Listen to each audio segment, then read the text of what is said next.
Next আমি কখনো বিয়ে করি তাহলে আমি কখনো মা হতে পারবো না।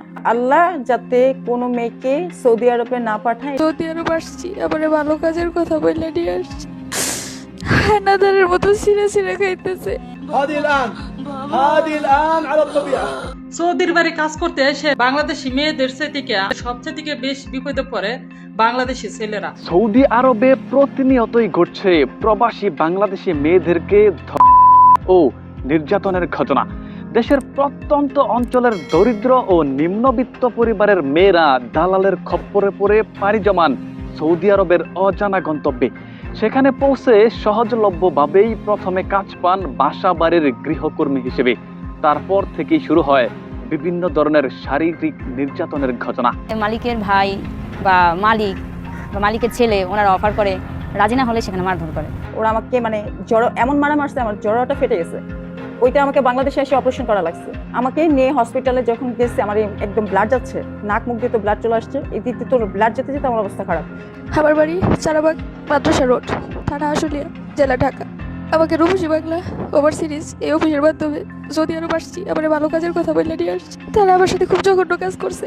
ভালো কাজের কথা বললে আমাকে তারা হানাদারের মতো ছিঁড়ে ছিঁড়ে খাইতেছে। আমি প্রত্যেকটা মুহূর্ত মৃত্যুর সাথে বাঁধে লড়তেছি। সৌদি আরবে বসবাসরত এই প্রবাসী বোনেরা উপায়ান্তর না পেয়ে বাধ্য হয়েই নির্যাতন সহ্য করে কাজ করতে থাকেন গৃহকর্মী বা অফিসের ক্লিনার হিসেবে।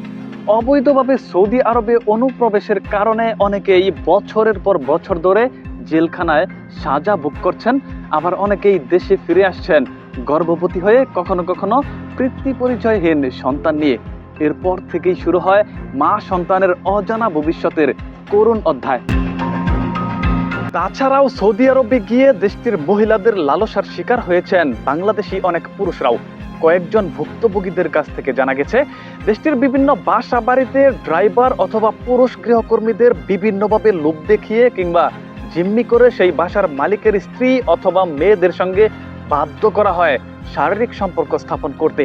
আর তাদের কথার অবাধ্য হলেই শুরু হয় শারীরিক অত্যাচার, দেওয়া হয় অপবাদ দিয়ে জেলখানায় ঢুকিয়ে দেওয়ার হুমকি। এমন পরিস্থিতিতে অসহায় হয়ে দেশে ফিরেছেন নারায়ণগঞ্জের আনোয়ারের মতো অনেকেই।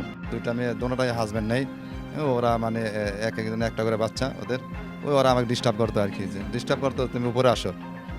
আসলে বলতো যে থাকো এখানে, আমার সাথে থাকতে হবে।